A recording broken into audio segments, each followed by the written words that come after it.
Hello, everybody, and welcome to Cursed Hollow. On the blue team on the left, we have I'm Ba, Jim Ba on Genji, R111 on Rexar, Chris on Diva, Demo on Anduin, and Atlas on the Greymane.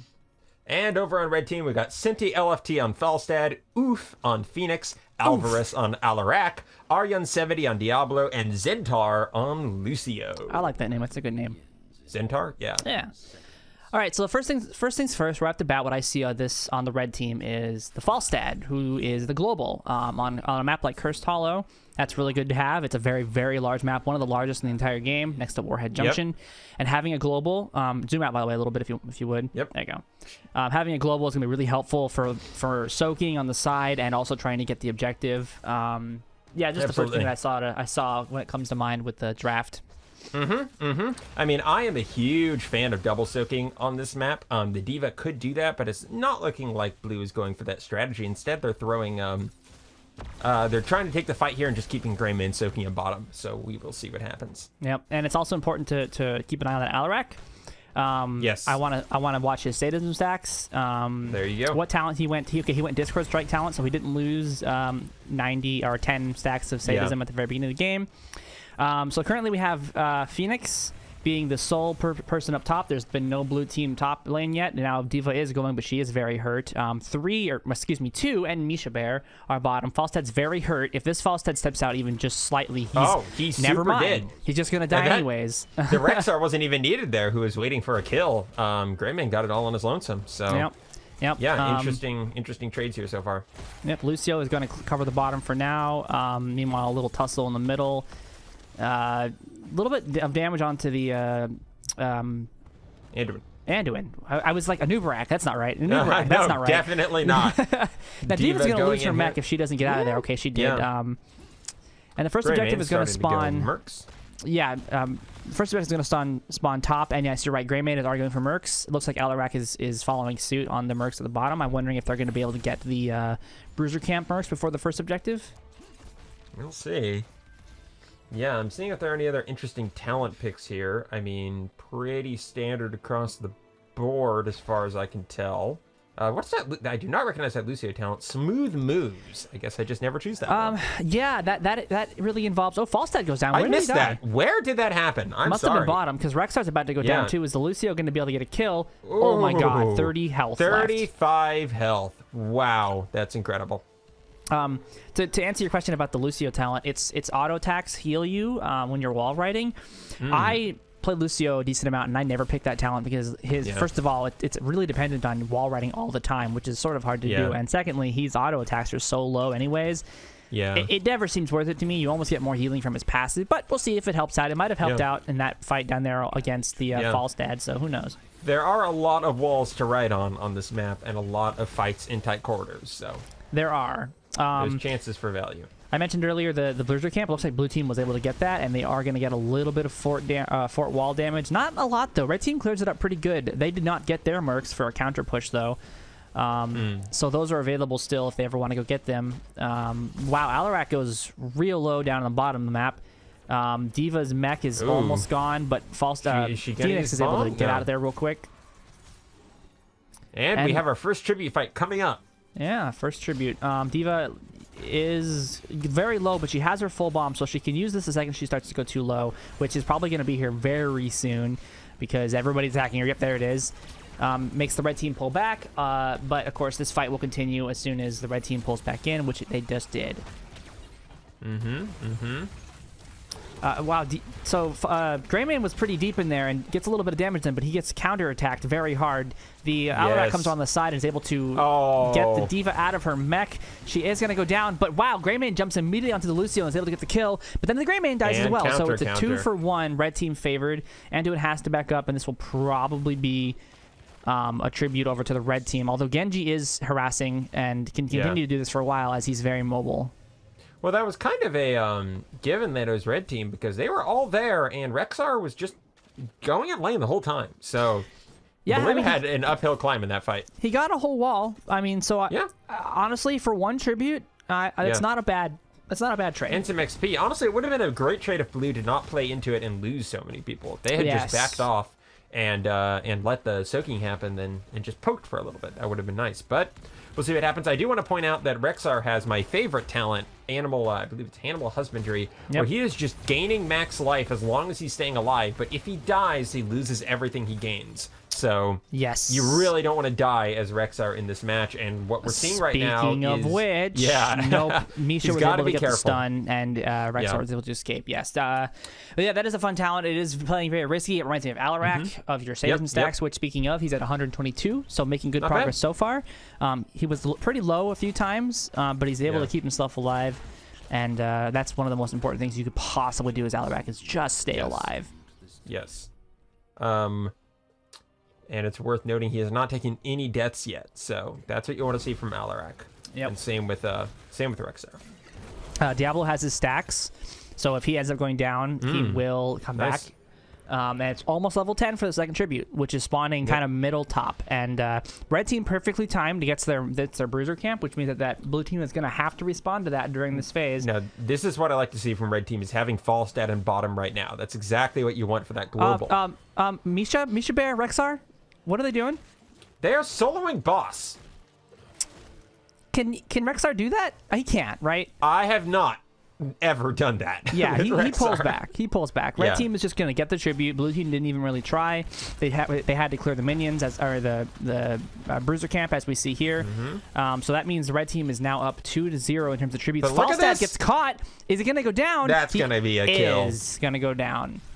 Adding to those, that's how it works, right? When you get kills as Rexar, you get the animal husbandry stacks. That's how it works. Definitely not. All right, now they want boss. I mean, that's not a terrible idea. Both have 10s. Blue team needs some momentum down here, but they need to go now if they're going to do this. And now they do. There's so the Genji Swift Strike. Yep. Red does not look ready to address this. We'll see if they see it. Looks like Rexar is trying to keep them down here. Uh-oh. They know something's up. They know something's happening. Falstad should have fly ready. Yeah, it is an unfair fight right now for the red team. No! And there goes the animal husbandry stacks. Blue gets the boss anyways.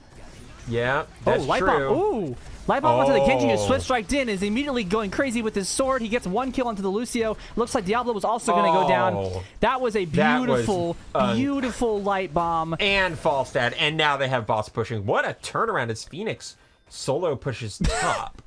That was a funny cut to Phoenix there. I'm just chilling, shooting my laser. Yeah. I want to give a little more. I just want one more kudos. The Lightbomb, Genji, Swift Strike. They must be in comms.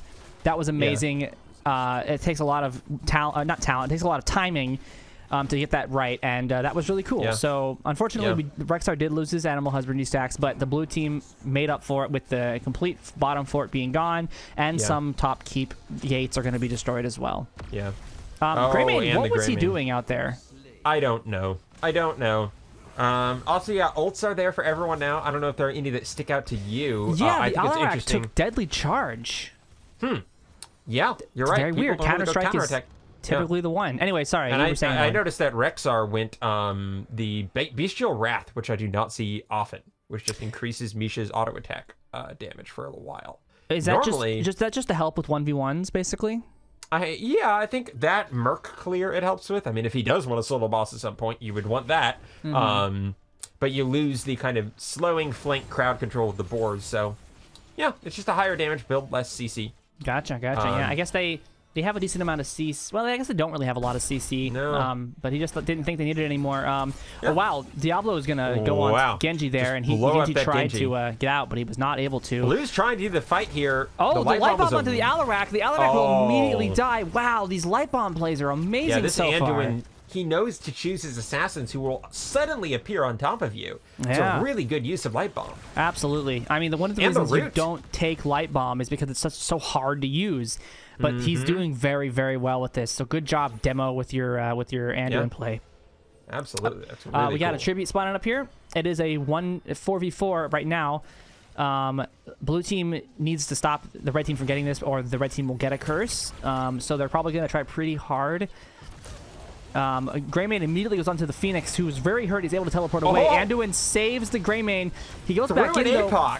Phoenix is so low. Greymane is the one who ends up going down, but there is a counter kill into that Phoenix, who finally goes down. Genji's going in with the Swift Strike, is doing a lot of damage on that Falstad. He's gonna go down.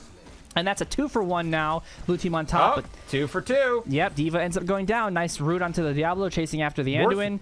Worth mentioning again, Blue is 4v5ing them. Rexxar will not team fight. The light bomb attack, but I don't think it's going to help this time. Genji is getting silenced. He's going to go down. Anduin's out of mana, is running away. Rexxar is just... He's playing his own game here. I don't think he's shown up for a single team fight. I don't think so either. And listen, this can work. There's no reason that this can't work. I'm not saying they're doing... Yeah, exactly. But now the red team has a curse. Yeah. And I think that was the fight that Rexxar needed to show up for. Because you can do a lot, but if you let your opponent get a curse, that seems like you're using too much of your abilities to not help in a team fight. I think that's a little odd. Rexxar, he didn't really get anything with that time either. Rexxar does... I mean, I get it. I love split pushing, but you really have to be judicious with it and know when to split push and when not. And Rexxar seems to just have one button, and that's split push. And we'll see if that ends up working for them. But yeah, he is hard committing to that idea. Oh, Phoenix almost down by the Misha Bear. Not quite able to make the kill. Finished. The curse is going to push this top key for the blue team very hard. Nobody is responding to that, although there are mercs up there helping out. The Rexxar is almost getting taken down, but the Anduin is able to save him. Very good. Falstad flying in. Rexxar finally being here for a team fight, but it's a defensive team fight at best.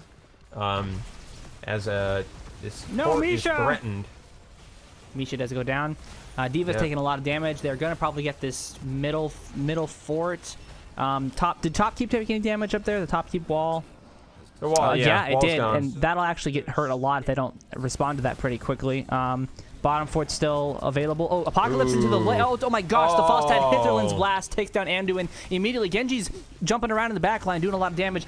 The sound barrier basically negates all of that. Genji has to run out, and D.Va is really deep. She's going to have to pop her mech. Genji's able to switch like away. What happened? Triple, big shot from D.Va onto the Phoenix as he was escaping. Oh, man. That was damage he was not expecting. It was. Unfortunately, Husbandry stacks once again reset. Yeah. That's a bummer. So, all in all, 2 for 1. Not great for the blue team. But it's still fairly even. The red team is a little ahead. Oh, my gosh, another team fight. They're fighting even though they're out of... Oh, my gosh, the Falstad's going to go down anyways. But so is the Greymane. And... there's no reason to be fighting here, guys. You can just leave. D.Va's going to drop out of her mech. She is very likely. Wow. That's the power of triple big shot. The Genji Swift Strike is going to go in and kill the Lucio, and they're winning this 2v3. The Light Bomb is going to go into the Alarak. The Alarak is very hurt. Genji's going to probably Swift Strike in. No, he doesn't even need to. And I mean, kudos to the blue team. That triple big shot to me was play of the game here with the Light Bombs, because... How it works is each shot that D.Va gets off per hero reduces her mech cooldown time. So by taking the talent to get triple and then hitting all 3 of the heroes 3 times, she got her mech back instantly. She didn't bomb and get back in her mech. She had lost her entire mech and got the entire cooldown timer back. Yeah, in 2 seconds. I've never seen that before, honestly. That quick of a mech reset. That's awesome. That was incredible. Using that advantage, the blue team will get the boss, and that's going straight up to keep. They pulled him back into the game with that. Yeah. So, and then they're also Rexxar's just taking mercs, as he do. As he do. The curse will spawn bottom middle for the blue team. They're stealing the mercs of the red team right now, though. I wonder if red team is going to intervene with that. They're not. It's going to go over. So now there's a boss and mercs pushing this bottom. This keep very well could go down here. They seem to be saying we're going to get tribute in the retreat, and Rexxar's going for boss. Again, can he do that? Oh my god, the light bomb into the Lucio.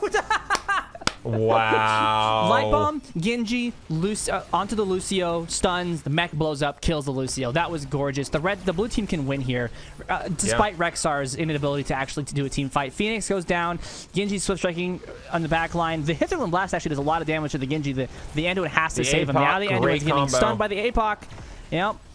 The boss is still not taking down the shields of the core yet. Alarak and Greymane are 1v1ing. Greymane barely winning that fight. Diablo's almost down. He's probably gonna die, but everybody else is so low. Genji dies. The Greymane goes onto the Falstad and stays alive somehow. And it looks look like who got boss. Wow, good job, Rexxar. And that was a pretty quick game. Blue team with 2 decisive team fights basically single-handedly ends this game. Well played, GG.